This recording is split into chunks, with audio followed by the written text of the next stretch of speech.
Good evening, everyone. I'd like to call to order the March 11th, 2026 meeting of the Fond du Lac City Council. The first item of business is roll call, which is done electronically, and I will declare a quorum present with us all here.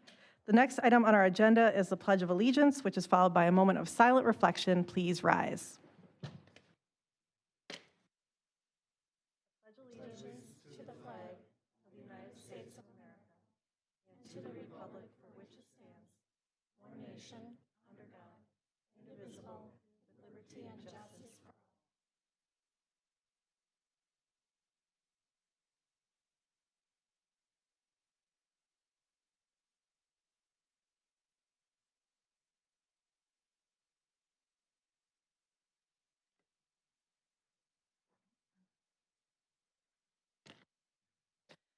Next, we will move on to the consent agenda. The consent agenda finalizes the proposed actions for the meeting.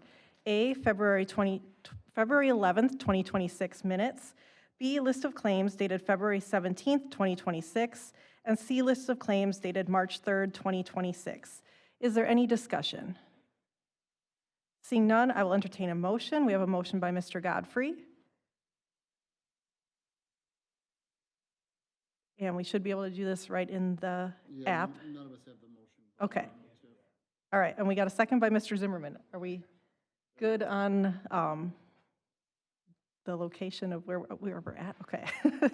All right, seeing no further discussion, please proceed to vote.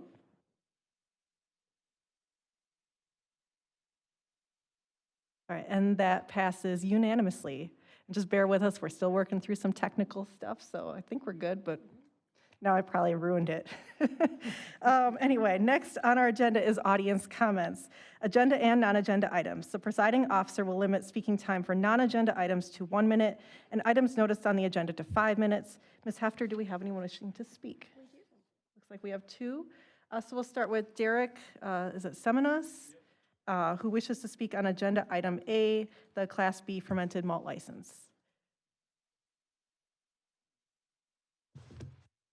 So I just wanted to speak on behalf of the building owners. Obviously, I'm going to be general contracting and doing the project for them there. Their use of this is trying to, similar to what we did at Pub 23 that came before you guys roughly a year ago, that had a small pub allotted inside as a suite in the gas station to allow them another form of supplemental income in there, another revenue stream that they can utilize within their gas station there. So they went through, obviously pulled the correct permits that need to be pulled, state-approved plans, and they had everything set forth. Would just need the Class B liquor license to allow them to operate and get everything going. And they would be having somebody in there at all hours that they're open in there. There is a way, if they're not open that day, they can lock it from the outside as well as in the gas station. But there would be somebody in there present at all hours of operation in there. All right, thank you so much. And we also have Catherine Griffith, who wishes to speak on agenda item D, the Brothertown restoration. And I want to just double check with council, but I did speak with Ms. Griffith earlier. She would like to read the letter that would be attached to the resolution, that if we would pass that, this is the letter that would then be sent on to Congressman Grothman. So she's going to introduce it, but it might take a little bit more than 5 minutes, so I just want to make sure everybody's okay with some additional time. All right? Good? Okay. Ms. Griffith, the floor is yours. Thank you very much. So let me explain first why I'm asking the City Council to write a letter on behalf of the Brothertown Indian Nation to Representative Glenn Grothman. The reason is that they are seeking federal restoration, restoring the relationship government to government that they used to have. My letter will explain how they lost it. They have to go through an act of Congress to restore it, which is a much higher hurdle than any other tribes have to pass. And it turns out that Representative Grothman is absolutely essential to their making process on this. The other people who are willing to champion their cause say they must have the representative of jurisdiction, Congressional District 6, and they must have a bipartisan team of people willing to sponsor this and see it through.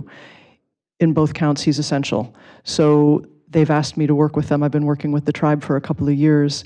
They asked me to work with them to try to get several local government organizations and individuals to support their case. So this is the letter that the tribe has approved to send to Glenn Grothman. Dear Representative Grothman, the Fond du Lac City Council is pleased to support, I hope, the Fond du Lac-based Brothertown Indian Nation in its bid for restoration of its federal status. We respectfully request that you co-sponsor legislation to restore their status as a federally recognized Indian tribe. We believe restoration will bring significant benefits not only to the Brothertown themselves, but to our broader community as well.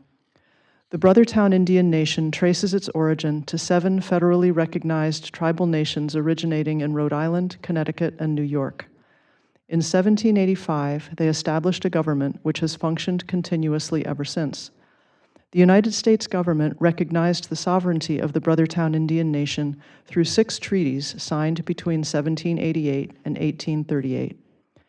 After being removed from their lands multiple times and threatened with further removal to Kansas, the Brothertown Indian Nation sought to stop the removals by becoming American citizens and having the reservation land allotted to individual tribal members.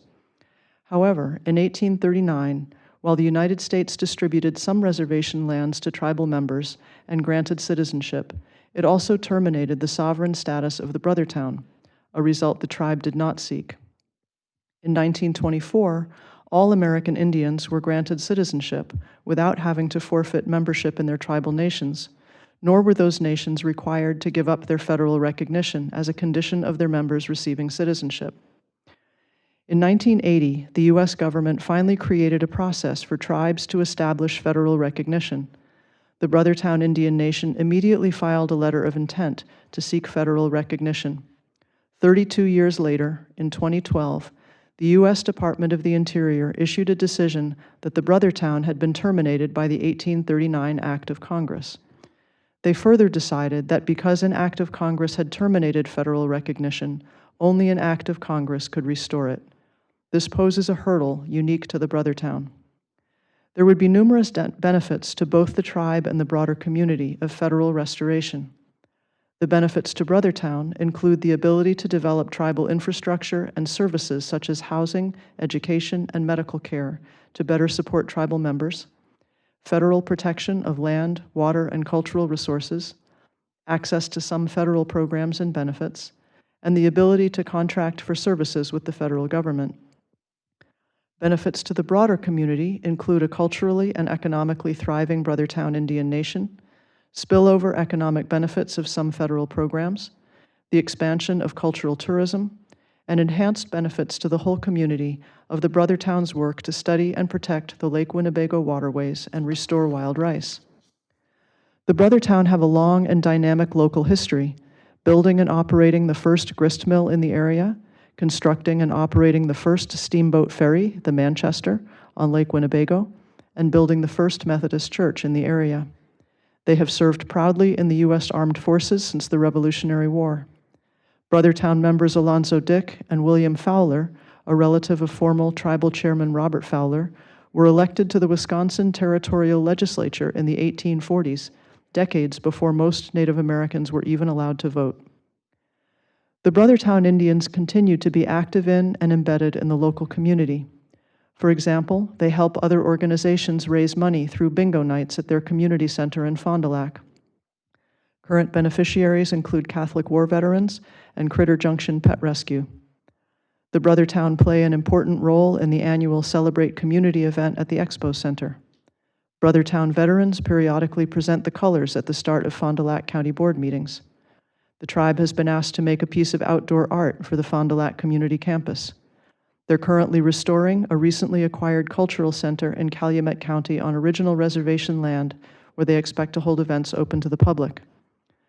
The Brothertown have broad support for federal restoration, including from the following entities: the Fond du Lac County Board of Supervisors on behalf of their constituents, the Great Lakes Intertribal Council representing the federally recognized tribes in the state of Wisconsin, the Oneida Nation, the Stockbridge-Munsee Mohican Tribe, the Menominee Nation, Governor Tony Evers, and various local and regional faith and social justice communities.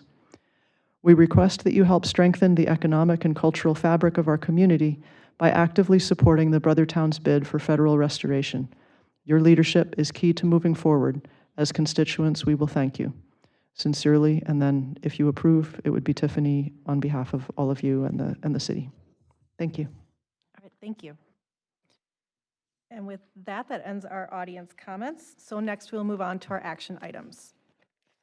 Action item A is a Class B fermented malt license. Entity is Miracle Mile Pub Corp. Agent Sitwinder Kaur.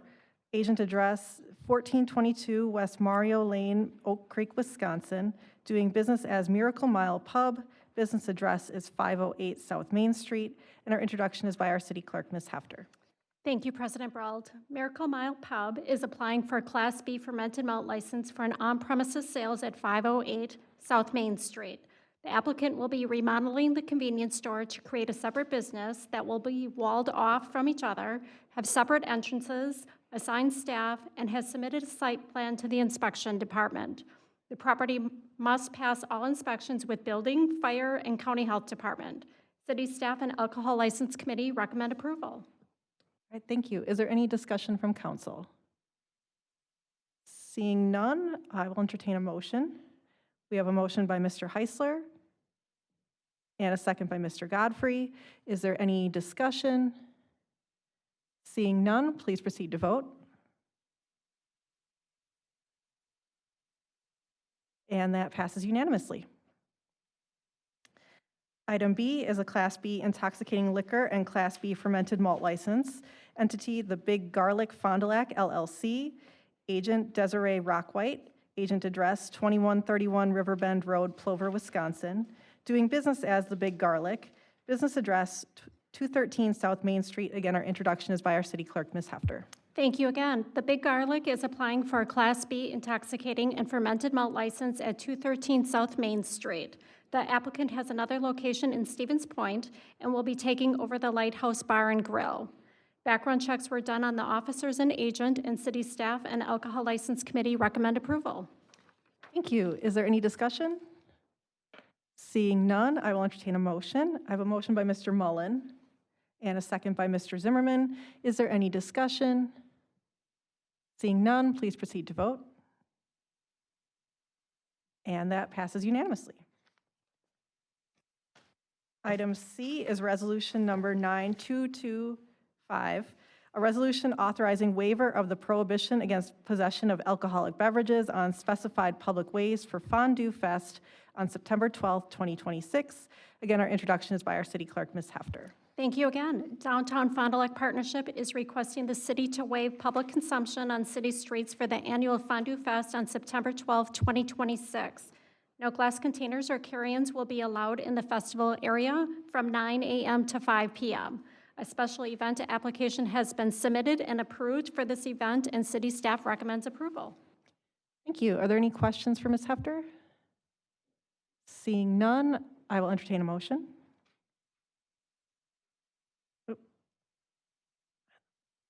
Okay, sorry, I thought I was on the right one. We have a motion by Mr. Heisler, a second by Mr. Schisler. Is there any discussion? Seeing none, please proceed to vote. And that passes unanimously. Item D is resolution number 9226, a resolution supporting the restoration of the Brothertown Indian Nation as a federally recognized tribe. Our introduction is by our city council president, me. I believe Ms. Griffith gave us a good just overview of the situation that the Brothertown Indian Nation has faced. But if any council members have any questions, I'd be happy to try to answer, or perhaps I could also ask Ms. Griffith if she can perhaps answer anything that I might not be able to. But Mr. Schisler. Comment, it's hard for me to understand why the tribes would have to have any issues relating to becoming citizens when they were here before any of our ancestors were.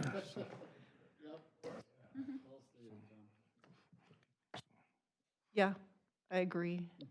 And I know the Brothertown in particular has had just a very unusual case with their situation of how things unfolded for their tribe.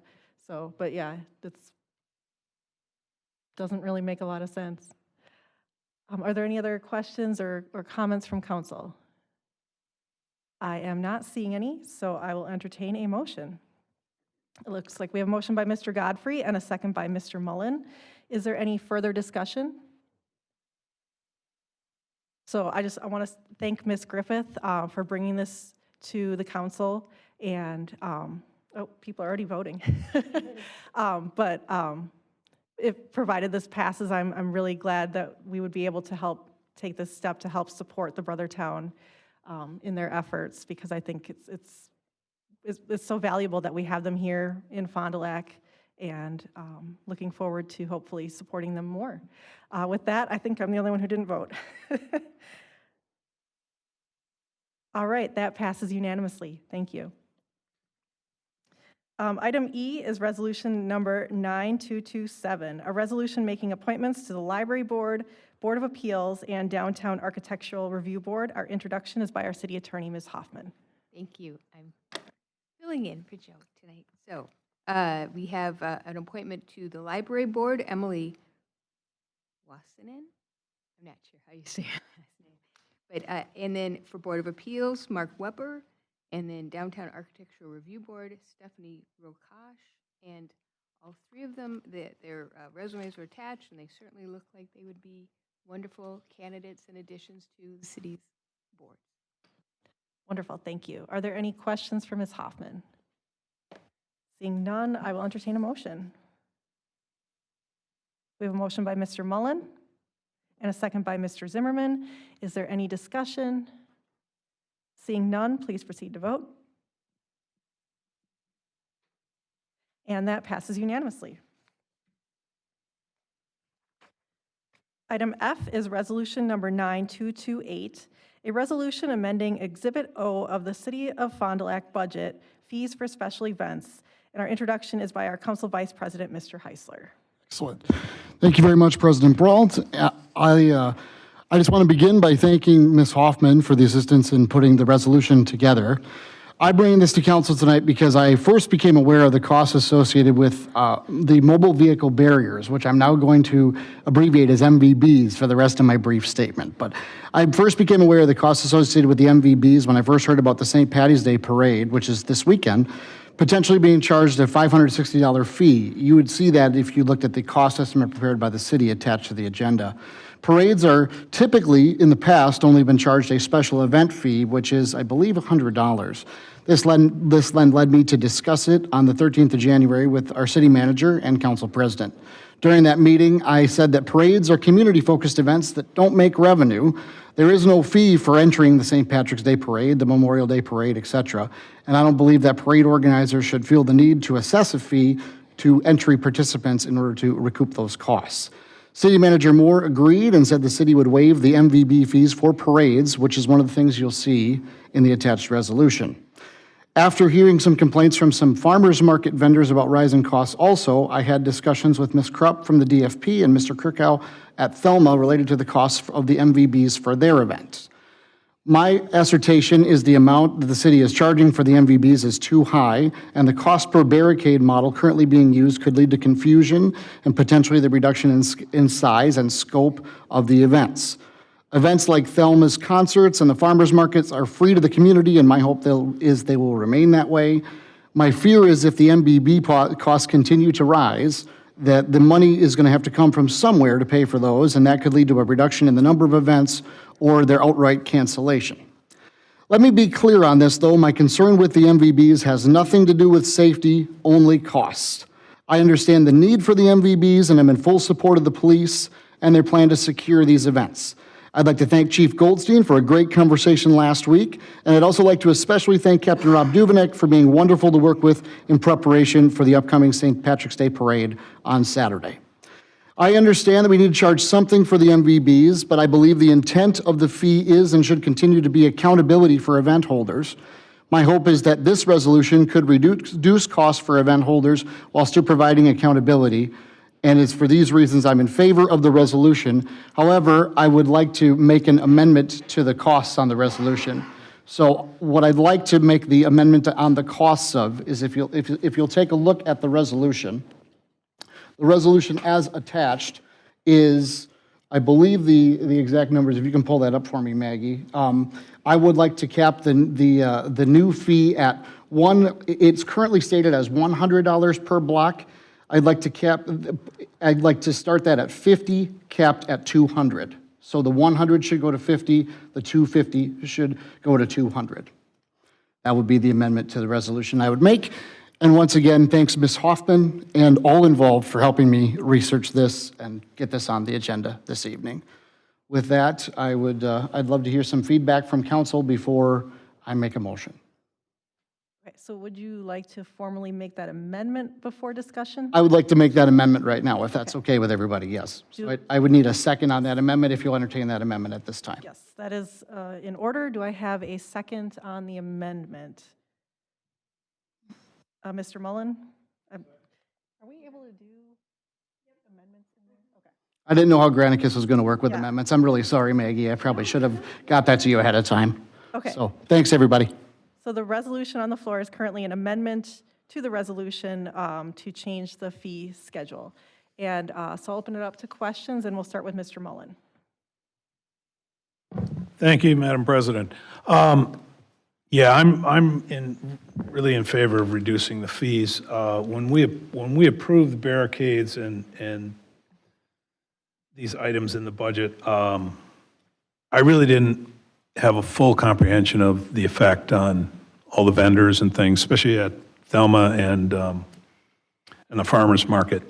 You know, over the years, we have spent a lot of money, spent a lot of time and effort to keep our downtown vital, looking good, and an inviting place. And I really feel that that's important for your identity as a city, as a community. And we've been trying to foster new events, doing everything we can, and this kind of puts a barrier, you know, in that program. So I think the fees, when they originally came out, I'm not sure that everybody, considered the implications of it, especially like to the farmers market. I know that had a pretty big effect on it. And so I'm in favor of keeping those fees lower. All right, thank you. Are there any questions or comments from council? Otherwise, I would just like to say I agree with what Mr. Mullen just said. And honestly, I'd like to take some responsibility that we didn't fully explore the fees because Correct. they were presented to us in the 2026 budget. That is something that we did approve as a body. Yep. Correct. But also, as Mr. Mullen said, I don't think many of us really maybe comprehended what kind of impact that would have on some of these events. And considering these are good events for our community to have, for community building, I am completely in support of Mr. Heisler's efforts to try to make it a little more reasonable for our community partners to try to make this work. Although I do want to say thank you to the police department for the work that's been being done to try to make our events safer for the community. I think safety should always be number one. But hopefully we can start out maybe with this and see if this works and keep it open to discussion with the city and with our community partners and kind of see where we go from there. But for now, I think this is an appropriate move. So, Mr. Schisler, did you have? Okay, sorry, I didn't see you hit your button. So do you have some questions? Are we voting on this change to the 50 and the 200, or are we voting on the whole thing? Voting on the change. Right, so right now, the motion on the table is the amendment to make it the lower amount that Mr. Heisler, Then we're going to vote again. yes. Okay, Yep, thank you. thank you for the clarification. All right, so I'm not seeing any other requests to speak unless missing anybody. Okay, so we will vote on the amendment to lower the fees to the $50 per block with a 200 cap per event. So please proceed to vote.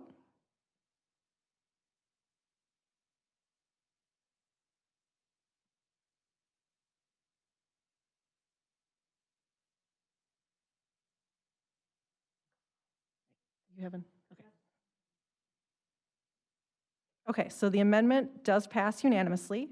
So now we will move on to the main motion. So to approve the change to the fee schedule with the amended amounts that were in the amendment.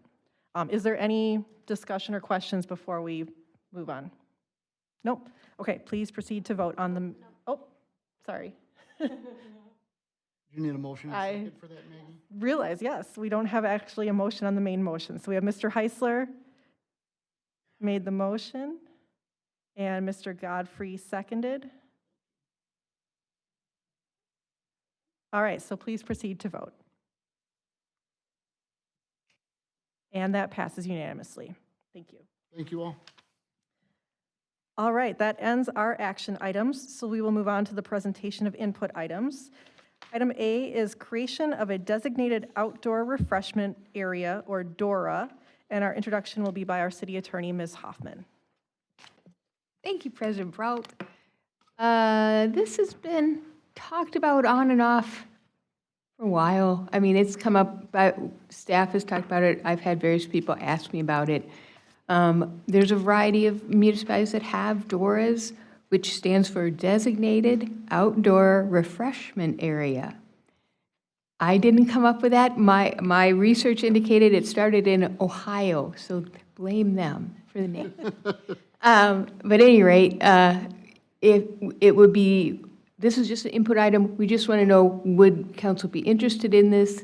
If council is, I think the next step would be, I've already reached out to DFP and Amy Krupp and kind of asked her about this, and she had offered that, if we do want to go forward with this, she'd be happy to poll their membership to see if they're interested. Because frankly, if that group is not interested in this, then I don't think it would make sense for council to try and pass something. But I'm happy to talk about this, the pros and cons, and if we want to move forward or not. This could be something, I know Manitowoc has just passed this, and they in fact now have made theirs, it's all the time in their district. They've made it 24/7, which well, whatever, that's interesting. So that's a possibility. You could also do it, Maggie was kind enough to show me that in Neenah, they have a temporary DORA, which is specifically tied to their special events. So the DORA only goes into effect during their special events. And so we already have our special event permit process. So to me, that would, Maggie pointed out that would be a good way to do it. And I was like, yeah, that could work. That could definitely work.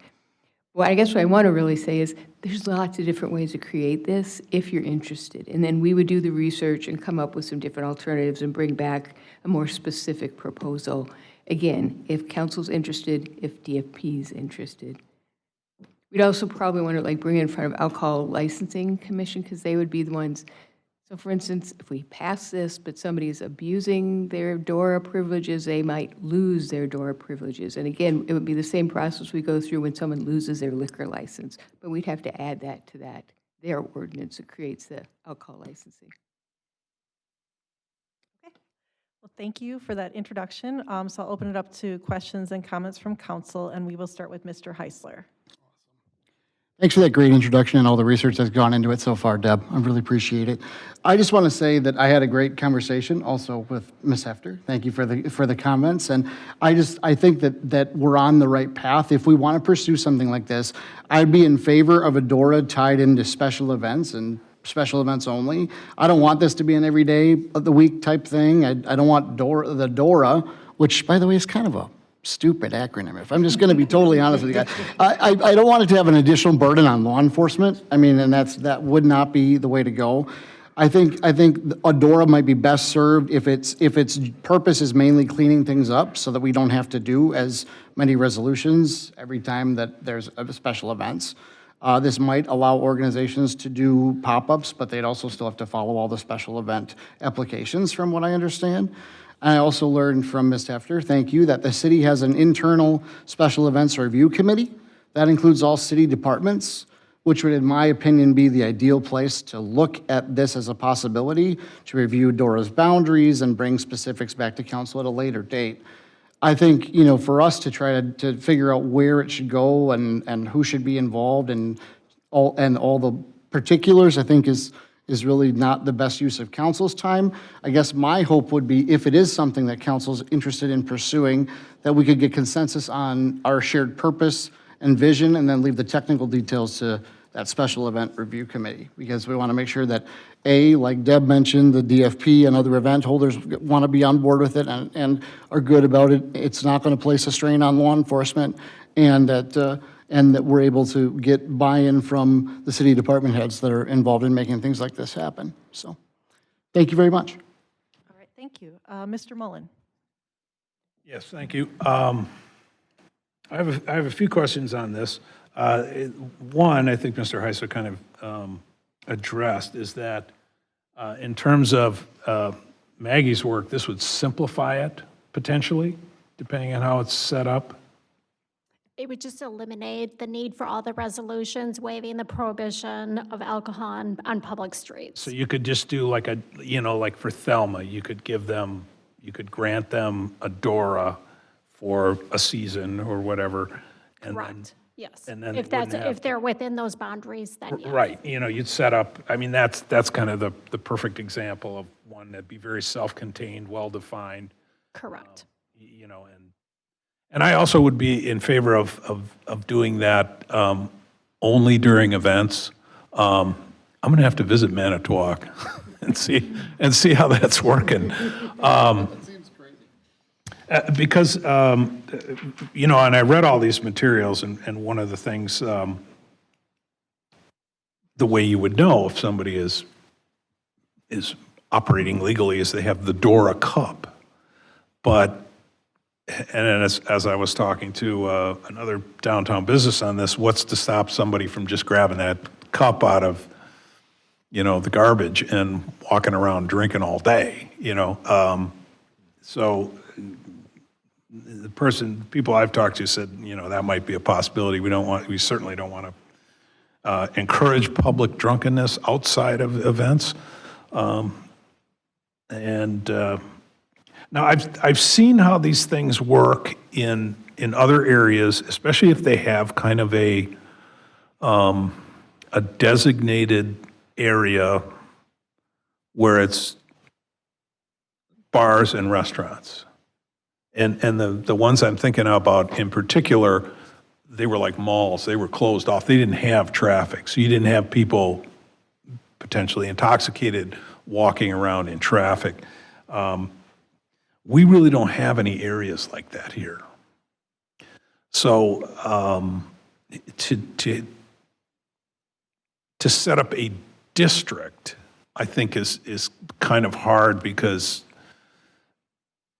in those entertainment districts that I've seen where, it's all bars and restaurants, it kind of makes sense, okay? And especially, these were, in Memphis and other warmer cities, so, people are sitting outside much, much longer during the year.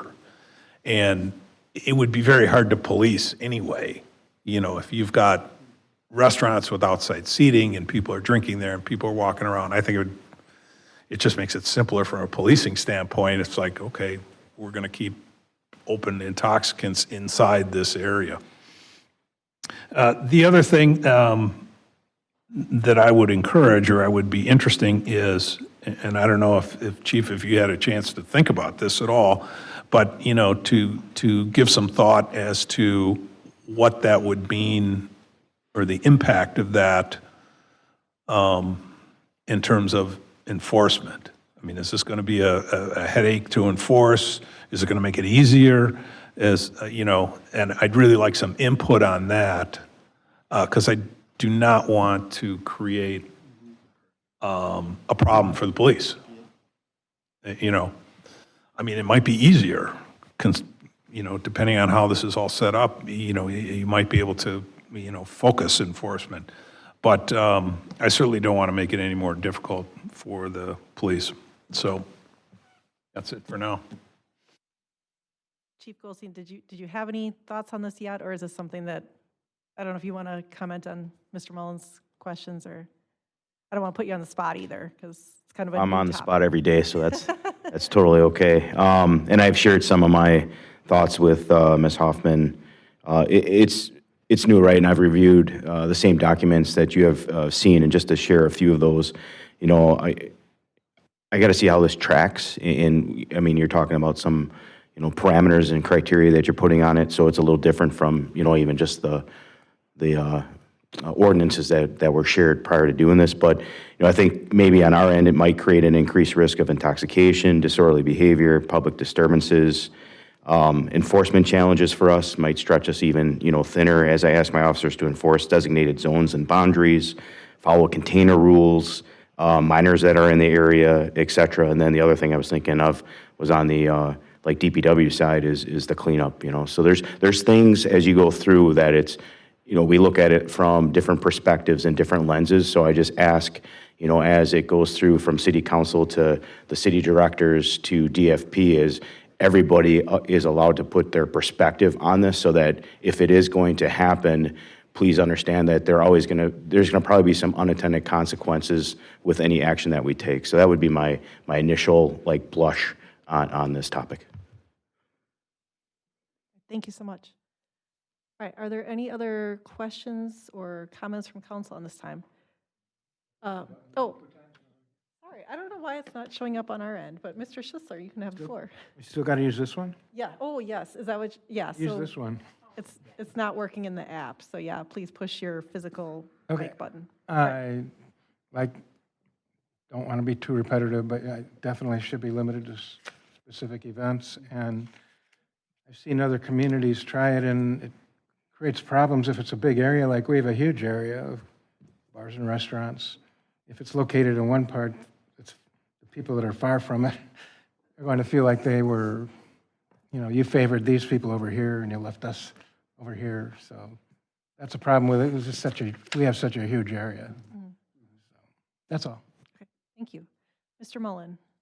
I was just going to say that we could potentially institute something like this for event only, for, you know, I'm thinking of venues like the Thelma, which has a lot of events, creates a lot of extra work for our city clerk, and, you know, and we could just kind of get our toes wet trying that out for something like that, and then, you know, see how that works, and then maybe think about expanding it.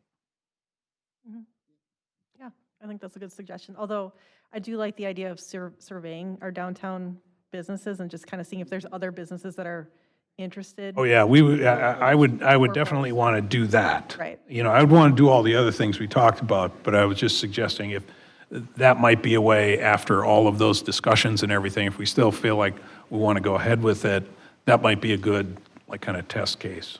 Absolutely, yeah. I think Thelma makes the most sense just because of the types of events that they like to hold, and Well, and it's very defined area. It's very self-contained. Yeah. So. so. I think that's a really good point. Are there any other questions or comments from council? I guess the biggest thing is, are there any council members who don't want to pursue this because we don't want to direct city staff to continue to research if there's somebody who has some major concerns or apprehensions about it? No? Okay. But obviously, communication will still be open. This is just an input item. So if, you know, if questions or concerns from business owners or residents come up, like, this is certainly an ongoing conversation. But for now, it sounds like the consensus is that we'd like to pursue seeing if we can make this happen. So thank you so much, Ms. Hoffman. All right. And then we will move on to item B, which is a Veterans Park donation conversation with our introduction by Councilmember Leering. Okay, so the completion and upgrades to Veterans Park, which is a county-owned park in front of this building, I think you've all probably seen it. I talked about this about a month ago. This upgrade has the ability to provide opportunities to our downtown and to the downtown businesses, especially around the park. The park's not a graveyard, and using the park for veterans events has the support of even Dave Tellefson, who's with County Veterans. I see a big opportunity coming with the city's 250-year parade I think like especially the park could somehow be incorporated into this big celebration. Just over $160,000 is still needed. It would be nice to get the park completed with the addition of lights and security cameras within the park, something that is necessary for the park. The city is already providing lighting around the park. This is great, and this is also a great opportunity. Like, it's great for the veterans, and it shows how the city takes the initiative to partner with the county. I would love for the city to have a part of the development of the rest of this park, especially because it's in the heart of the downtown and will benefit everyone here. And so it shows that the lighting fixture is what's needed yet, and for the cameras. And I would like the city to get in on it before that opportunity closes for us. And I was looking for $50,000 for us to donate to the park. All right, thank you. Are there questions or comments from council? Mr. Schussler, thank you for hitting your button. Yeah, I'd have to think about this. I'm not sure about it, but just from a procedural standpoint, we did address this subject of supporting the Veterans Park, and we did make our decision of what, it's like this is the second time around. I just don't know if that's a good way for us to operate, to approve something and then come back and approve it again. I'm not saying I'm against the idea of the 50,000. I just, the procedural aspect of it, I'm just wondering about that. I do want to say, too, that I've been working with Dave Tellefson talking about the events that we could have there, because right now we don't have events there. And like I said, it's in such a great part of the city that I think it would be great if we could have some veterans events there, like events there that, through at least the veterans groups, to keep it, respectful to veterans. And then, like I said, it would be great to have it done and ready for that big celebration that's coming. And I think we do need cameras in that park, and we do need lighting. It will help for security reasons and things like that. And vandalism. I'll move on to Mr. Heisler. Thank you. Thanks for the discussion. And it seems to me to be something that the city would be interested in investing in, and on a personal level, makes sense. I'm just curious about a couple of things. And I don't want to put anybody on the spot, so I don't, if answers aren't known, that's okay too. Do we know when is there a target opening for Veterans Park? Yeah, there's a target opening. The opening is whether or not we have these lighting fixtures and cameras. I believe the opening is before Memorial Day or Memorial Day. So Memorial Day-ish. Yeah. And I'm assuming, and it's not correct to assume, so Chief, I'm going to put you on the spot for just a second about this. I'm assuming that because the park isn't completed yet, you guys haven't been able to make a security assessment as far as what City PD would allow there and be involved with and all that sort of stuff. Is that an accurate statement? And if it does indeed open Memorial Day, would that be something that we could see? Because I don't want to talk about events for the city if we don't know what is possible from a security and safety standpoint. That's got to be paramount.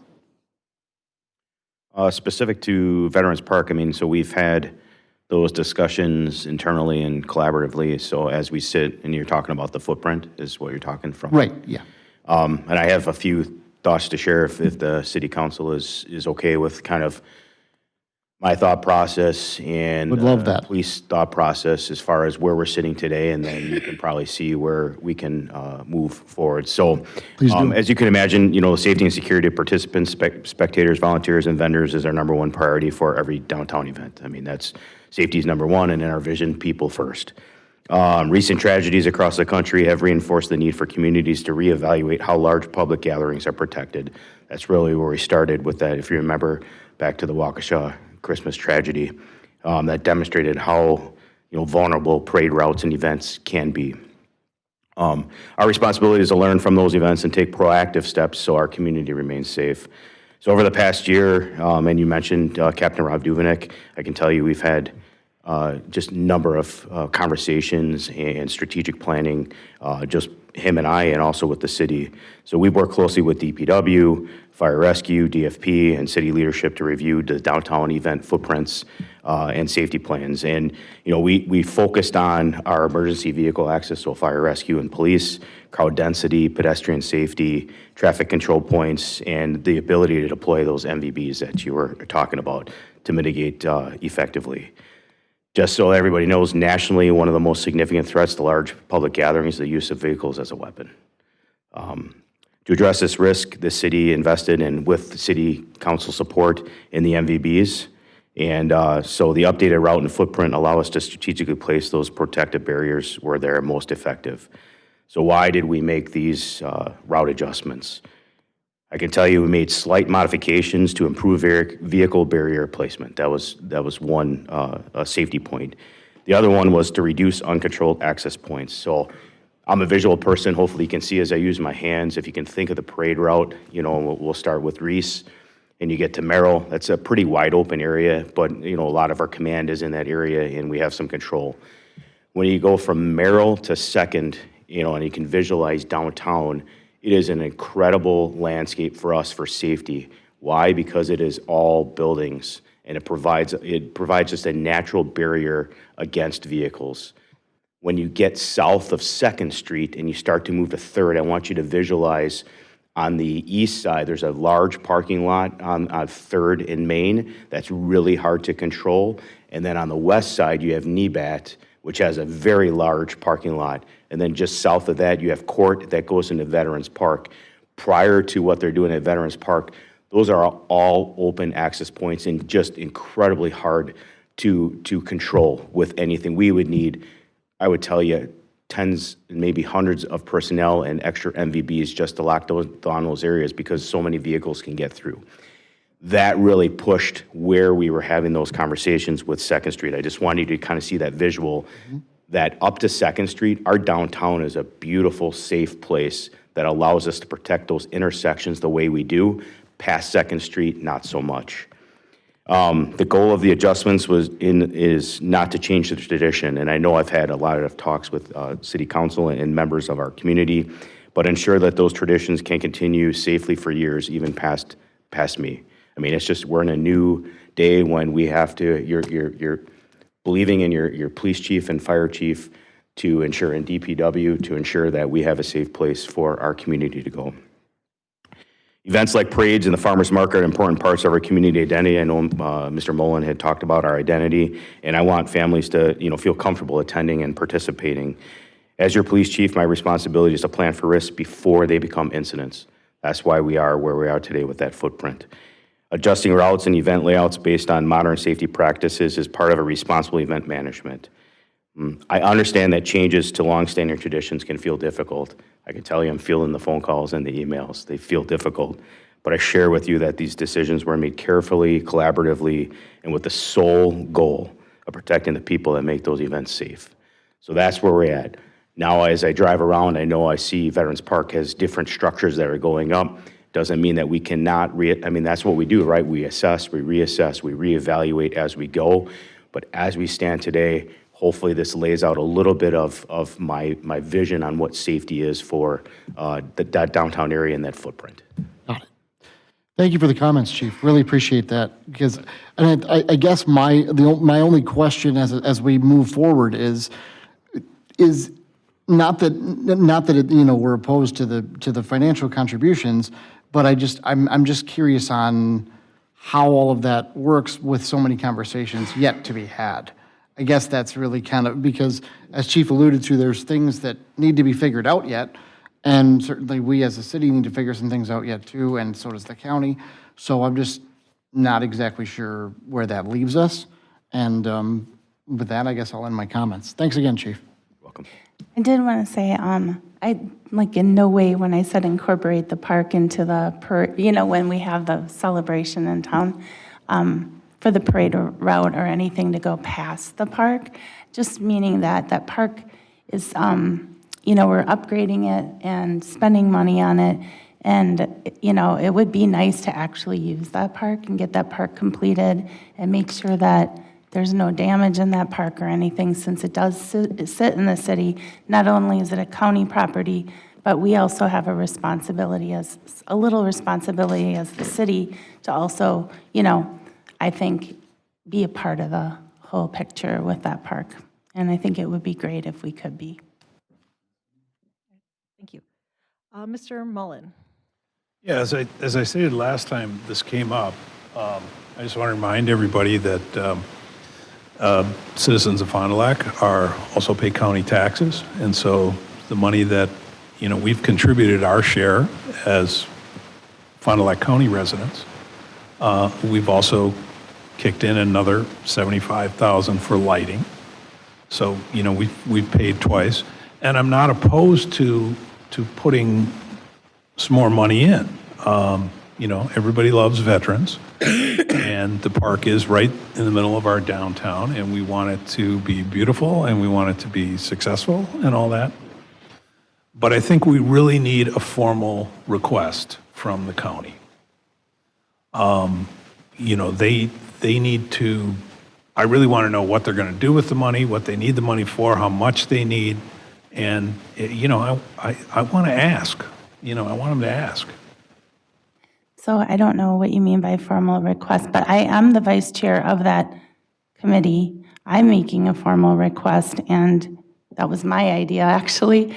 And I have talked to Terry Dietzel, who is part of our county, with county parks, and there is a list on here. We have a shortfall, so there are figures that you've been provided with that we need lighting fixtures and we need cameras for that park. So the lighting fixtures would be inside the park, not the ones on the outside of the park. Yeah, I understand that.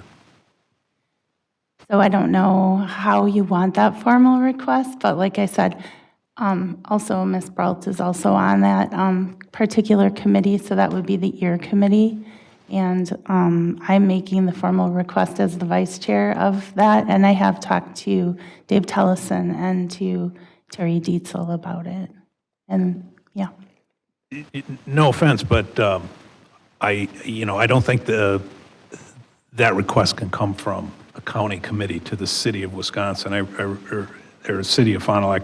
I really feel like that has to come from the office of the county exec. Okay, I will speak to him about it. I think that, yeah, that would be fine. We'll move on to Mr. Zimmerman. Thank you, Ms. Burrell. Ms. Hoffman, do we have do you know the dollar amount we've already given towards this? The exact amount? Not to put you on the spot, but, well, I don't, but I believe Councilmember Mullen has said it. It's 75,000 towards, 75,000 so for it is 75,000. Yeah. So, lighting, and then we also have put some money towards new trash receptacles through the downtown, so there's some of those by the park as well.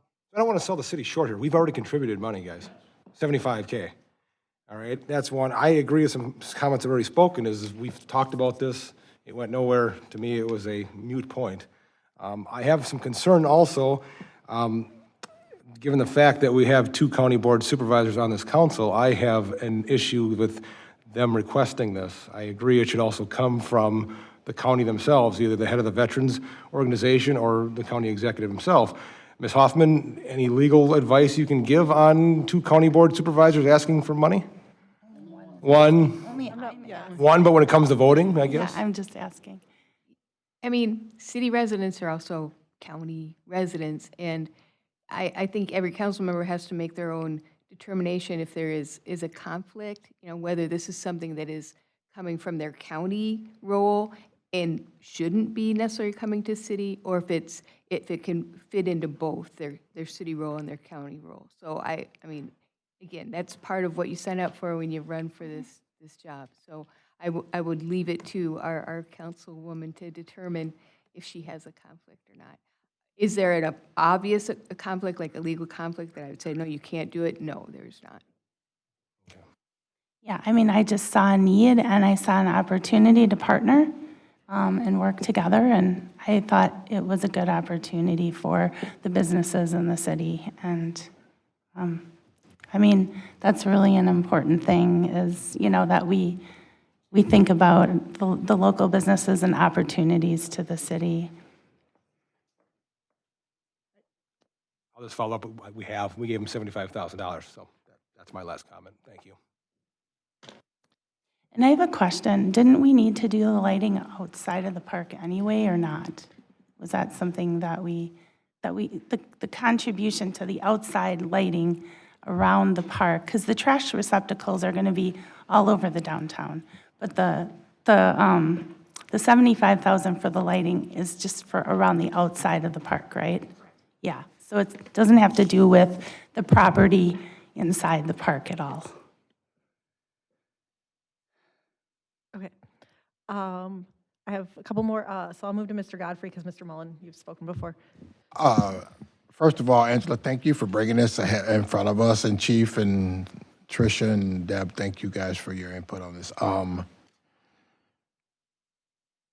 I wholeheartedly love the idea to support our veterans. I come from a veteran family. I love our veterans. They are the reason that a lot of us have a lot of the freedoms that we have. But we've given $75,000 to date already, and we had this already. We talked about this a couple weeks ago. Again, here we are again talking about this again. And it's like every time there's a shortfall, it's coming back to a nickel and dime us for it again and again and again. I mean, this is to me, it's getting redundant, and it makes no sense to keep bringing this back in front of us for more and more, and we've already given it. And I echo the sentiments of Mr. Zimmerman. I really think this should come from our county executive or someone other than, and no offense to Ms. Brault and nor to you, Ms. Lering, for being county board supervisors, but I really think this should come from someone else besides you guys, because you are a sitting council member and a sitting county board supervisor. So I think this, it may not, you're doing it out of the kindness of your heart, and I understand that, but perception that don't look right in perception right now. So I think that needs to come from either Sam Kaufman or someone else, another county board supervisor, or someone else on that committee than a sitting council member or a sitting county board supervisor. Perception of the public is kind of important right now. I think that don't look good, but I don't want people to think that I don't support veterans, because that's not the case. But we just talked about this a few weeks ago, and we don't need to be back here again wasting it's not wasting time, but we don't need to keep sitting here tying up a meeting talking about this over and over again. And if we're gonna do it, let's do it the right way. Let's get someone else to submit it and talk about it instead of a sitting county board supervisor and a city council member. It's no different. So just to respond, I think Ms. Hoffman, our city attorney, just cleared that up, that there's not a conflict. I understand that. Yeah, it's not a conflict, but it may not be a conflict, but yeah, that appearances don't look good. It's not a perceived conflict, but the appearances of that conflict we're all public officials. Yeah, I was going to say, I don't know why this has all of a sudden become an issue. I think it's because there's an election going on right now. No, it's not about an election. Well, and I only brought this up just a minute, and I only brought this up one other time, so it hasn't been brought in front, and I never asked for a donation. I was talking about something else, like partnering with the county. I don't know how else, like, we can just partner. Part of me being on both was and I think, I don't know about you, Ms. Brault, but was so that we could start working together as partners with our county, because I don't think we do a lot of really well, like our collaborations don't go very well with the county. And I just, yeah, I just saw a need, and just like any other person on the city council working to do things in the city, I mean, there's barriers being thrown up. People are working on parks and doing things and getting money for things in parks. I should be able to do the same exact things, and there is no conflict. So it's frustrating because, I mean, it's only 50,000, and this amount of 75,000, I think it's great that we've contributed, but again, it's on the outside of the park, which we would have had to do anyways. And so, and like I said, the receptacles, the trash receptacles, those are going to be all over the city. So it's not like we're donating $100,000 to Veterans Park right now. All right, Mr. Godfrey, did you have any more to add? Okay. And I'll just jump in because also as a county board supervisor, there have been issues that have come up at the county board that sometimes involve the city. And I've been told, as long as I'm thinking, remove your city hat, put on your county hat, or vice versa, depending on which board you're on, I don't want to imply that there's any kind of conflict. I understand, though, I think the point Mr. Godfrey is making, that there can be some perceptions or so. I'm not saying that there is. I wasn't trying to say that there is. We live in a day and age of people are with their perceptions of what, especially both yourself, Tiffany, and myself, we are both two elected officials on two different elected bodies. And we have two different responsibilities for you have a county hat and a city hat. And I have a school board hat and a city hat. So if something comes before the school board and I need to talk about it, or the city and the school board needs to collaborate or talk about something, I'm going to remove myself. That's just period.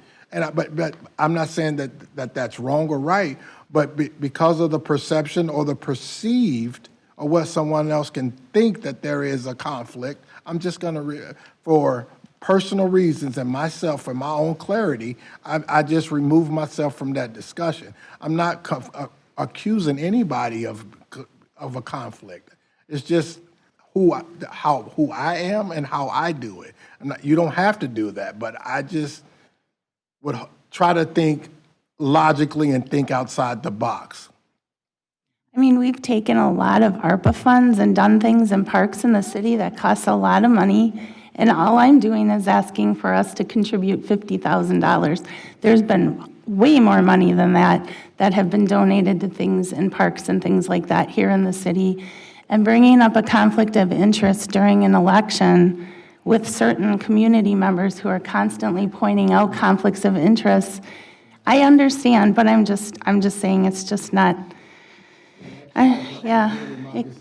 Right, and I don't want to Yeah, it's fine. get into an Yeah. argument with a lot of back and forth. I think we're just coming from different points of view of how, these dual roles work in these situations. So I think, you're just coming from different perspectives at this point, and I think that's okay. Yeah, and I mean, I'm trying to find a way to make our county and our city roles actually work for the good, and yeah, I don't know how to do it otherwise. All right, well, I'm going to move on to Mr. Mullen because he's been patiently waiting. Thank you. I don't have a problem with you bringing this up. In fact, I'm glad you do, and I'm glad you did, because frankly, the county has not been very forthcoming about this. I mean, the county should have been in there. They should have invited us in.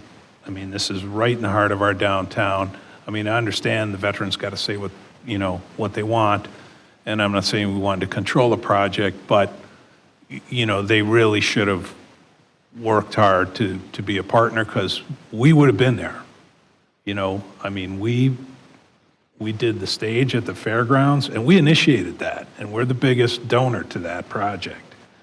And, so we, at the city are open to partnership. We want to have partnership, and we've put our money where our mouth is when it comes to partnership with the county. But, I'm not averse to kicking in some more money and helping them out, but, we'd like to be involved in the process, especially with this particular property, because it is right in the heart of our downtown. But I just want to say, in the absence of formal county overtures, I appreciate you bringing this up. Thank you. Thank you. Mr. Heisler? Thank you. It's been a great, robust discussion, and I think everybody has really good perspective that they brought to this. Thank you, Mr. Zimmerman. Thank you, Mr. Godfrey. And I want to kind of connect this all the way back to where we started, because I think Mr. Schuessler makes a good point in that discussion. This discussion is good. This discussion was a great discussion for the sake of having a good discussion. But now I think we need to figure out where do we go from here. And I think the consensus is we want to help the veterans. We are excited about the project. And I think there's a more formal request that needs to be made. So I just kind of wanted to summarize everything and just kind of put it out there like that. With that being said, Ms. Luring, thank you for bringing it forward. And I guess we'll wait to see what that formal request looks like and where we go from there. Thank you. So I'm not seeing anybody else in the queue right now, and I've kind of been holding back on my thoughts because I have a lot of conflicted feelings about this. I think the biggest thing I want to appreciate Ms. Leering for is recognizing that we need a better relationship between our city and our county. And if this is a step that we can take, maybe this is the right one, but I'm also on the side of the council members who have said, you know, we need some sort of formal request, not just from somebody who's serving on both roles, but perhaps from the county executive or maybe, I don't know, the county board as a whole. I don't know who exactly the best person or people to get this request from, but personally, not being the most popular person always on the county board, I feel like to build on the relationship, I think there needs to be some better understanding of what things might look like going forward. I think Mr. Heisler was trying to summarize that in that I don't want to see the city just being the place that the county comes when they're in a bind and we haven't had any kind of partnership in the project, but they're coming with a hand out because we might bail them out. Because I think it's important to note, as Mr. Mullen alluded to, that the county's already put $400,000 into this project of county dollars. And those are also our dollars as county residents as well. So there's a lot of public investment that's already been in this project. And then the idea was that the rest was supposed to be raised through the donation process. And now they've hit a wall as far as, you know, they're not getting the rest to make up for this last part of the project. Maybe the city is the right partner for that, but I want us to be seen as a partner, not just a, you know, hey, come bail us out now that we need to finish this project. So, right, we're not an ATM. So I do appreciate that you've brought the request. I don't know if you or either of us would be the right person to be making the request on the behalf of the county, if that makes sense. I mean, I think it's okay because people on city council do different projects and make requests and get donations and do things in parks and other places in town. I mean, definitely, especially with ARPA funds and ARPA money that was spent. The reason that I wanted us to be in on it is because they can get the donations, and they will by the time the park is set to open. And I wanted us to have a role in that and be a part of it and not have someone say, well, the city didn't take a role in that. And that was why I came to the city and requested us to be a part of that. Because it's an exciting project, and it's right in our downtown. All right, well, I'll move on to Mr. Godfrey. Angela, thank you for bringing this to the council. I understand your purpose, the purpose behind it. This is something that can possibly bridge the gap between the city and the county. And thank you for bringing this in front of us. I really appreciate it. Mr. Zimmerman. Thank you, Ms. Brault. I guess my final comments is I think we're all happy to help the veterans. And as we did the $75,000. But we can't buy a relationship with the county. I was kind of pitched that with the stage. Oh yeah, we'll contribute to this and this relationship will, you know, rebuild itself. And now we're going to get the same pitch with Veterans Park. You cannot buy a relationship. We can't buy it with money. So I need to see some added interest on both parties that they want to work with us and we want to work with them, not just when the money needs to be due. So that's where I'm at with it. Thank you. I guess the one other concern I have with a financial contribution to this project is we as a council haven't really had any discussion of priorities. If there is extra money that we have lying around, if there's a $50,000 amount or X amount, whatever that amount might be.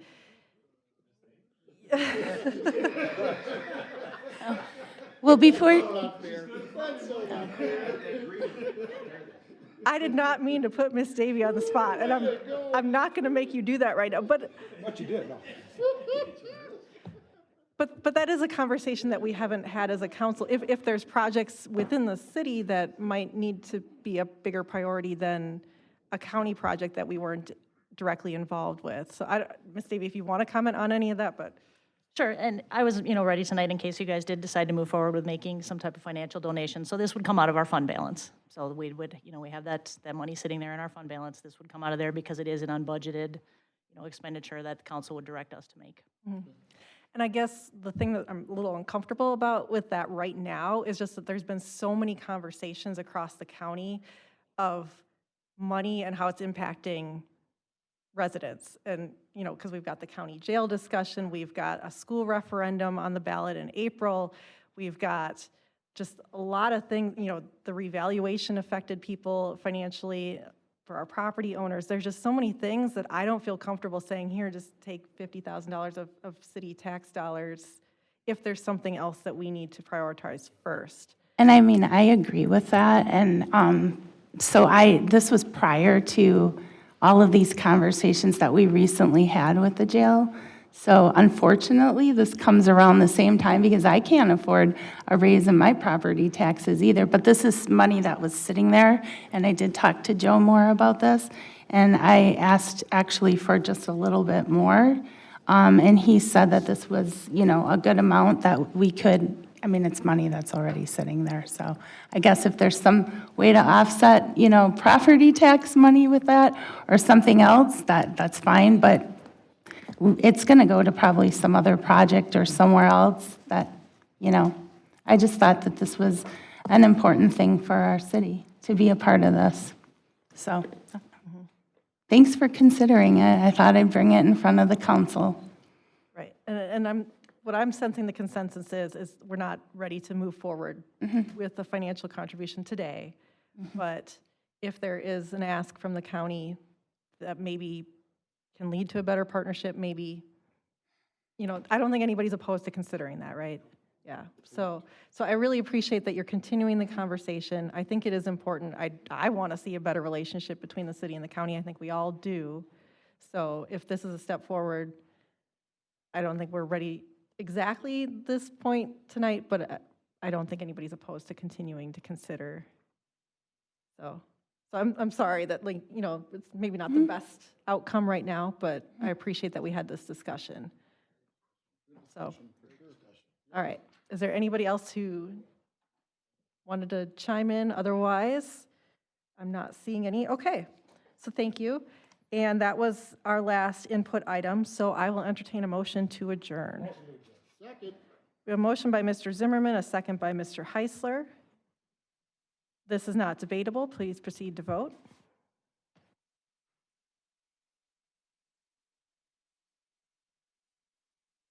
And that passes unanimously. We are adjourned.